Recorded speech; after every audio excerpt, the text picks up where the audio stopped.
level of quality vehicle, they knew they were going up against well-entrenched competitors, Toyota, Honda. So they decided to use the Mercedes brand, the Mercedes master brand, to penetrate that segment in the marketplace. And they sold a lot of cars at that price point because the perception was that it was a great value. Because people consciously, and maybe even more so subconsciously, believe that they're getting something that's worth $130,000 for $30,000. Because through advertising and other marketing communications, that's what Mercedes has convinced all of us to believe, is that their brand equals luxury, prestige, high-end automotive. Now they're saying you could get a Mercedes for 30 grand. Why not? It's a great value, right? You're getting, you're getting more than what you paid for. So you could buy a Mercedes for $30,000, or you could buy a Mercedes for $130,000. And that ties back to the issue of value, which is at the heart of marketing, which is, like you said, different people have different perceptions of a product or a service. It's somewhat subjective, but ultimately what they're deciding is whether or not it's a good value. And there's people who buy Mercedes for $130,000, and they perceive that to be a good value. That they're getting a certain level of performance, they're getting a certain level of quality, and for them, they believe that that's a good value. And there's others that believe that Toyota is a good value. But again, you get what you pay for. So share with us what you think about no, I was going to compare Toyota too, because they also did a subdivision for the lower end cars, and they were successful with it. I don't see why Mercedes couldn't do the same thing. So explain that a little bit further.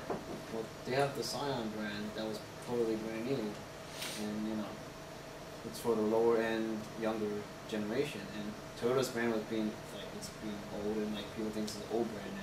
So they came out with a Scion to, it has the value of a Toyota, but it's also for younger kids or younger adults.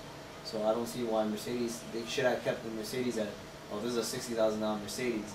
This is also a Mercedes, but it's, consciously you think that, oh, it does have a backing of Mercedes, but it's also not really affecting the brand Mercedes itself. Oh, with Lexus, same thing. Yeah, with Lexus too. There's 3 levels in a brand hierarchy. There's a corporate brand, a master brand, and a sub-brand. Toyota Motor Sales USA is the corporate brand. But Toyota Motor Sales USA also has several master brands. One of their master brands is Zion, one of them is Toyota, and one of them is Lexus. So what they did was something really brilliant. What Mercedes did is something different. Toyota says, yeah, I got it.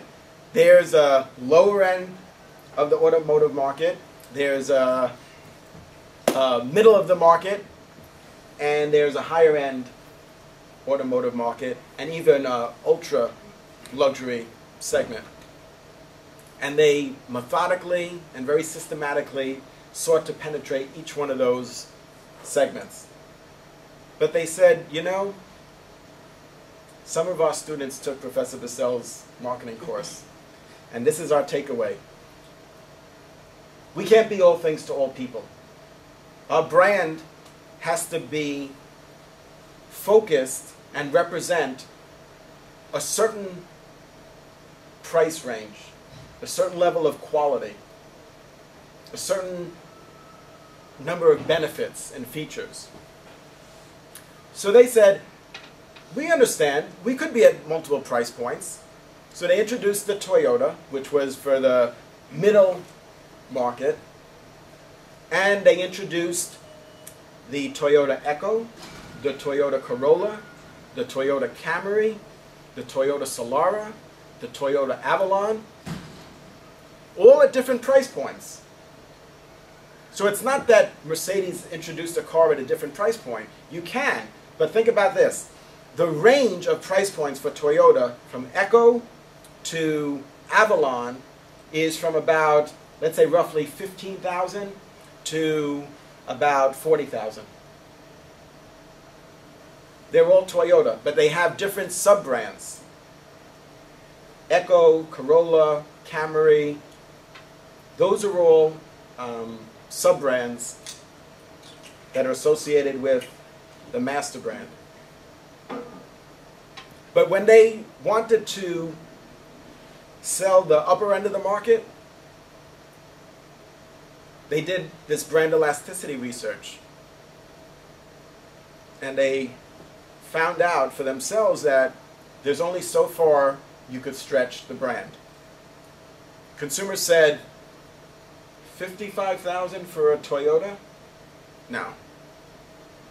We'll buy an Echo. We'll even buy an Avalon, which is a really nice car. But if we're going to spend 55,000, I wouldn't buy a Toyota. There's other brands that are in their consideration set. So Toyota learned that they needed a new brand to penetrate that segment. So they created the Lexus master brand to penetrate that segment. And they used the same branding strategy when they decided to penetrate the lower end of the market. So they stepped down. They wanted to sell to a lower price point segment, just like Mercedes. But they utilized they created a new master brand, the Zion, to penetrate that segment. Because they didn't want to devalue the Toyota master brand, which they spent billions, it's not an exaggeration, over 25 years that they've been in the US market. They literally spend billions of dollars in marketing communications, communicating that this car is, middle of the road, middle market, $20,000 to $40,000 price point. Well, now that they decide they want to sell $10,000 cars, they realized that they needed another master brand to do that. Now, they were faced with the same dilemma as Mercedes. They would have sold a lot, right? They would have sold a lot of Toyota cars at $10,000. Why? Why would they sell a lot of cars at $10,000? If they came out with a Toyota that was priced $10,000, instead of calling it Zion, they just came out with a new Toyota and it was $10,000. Why would they sell a lot? Value. Right, it's a tremendous value. The perception is that you're getting something that has better quality, better features, better benefits for a very low price. That's the ultimate win-win. Like I said before, there could still be a great value in paying $130,000 for a car, as long as you're getting the quality, the performance, and the features and the benefits. People will see that as a good value. But the best case scenario is that you get the quality, the features, and the benefits at a low price. Well, how could you ask for anything more? That's the ultimate value. So their branding strategy was very different from what Mercedes did. They decided that they would have a master brand for each price point segment in the market. The lower end of the market, the middle market, and the higher end of the market. Zion, Toyota, and Lexus. That's very different from what Mercedes did. They're trying to stretch their brand from 30,000 to 130,000. Now, once you start selling Mercedes at $30,000, how happy do you think the customers are that were buying Mercedes for $130,000 are going to be?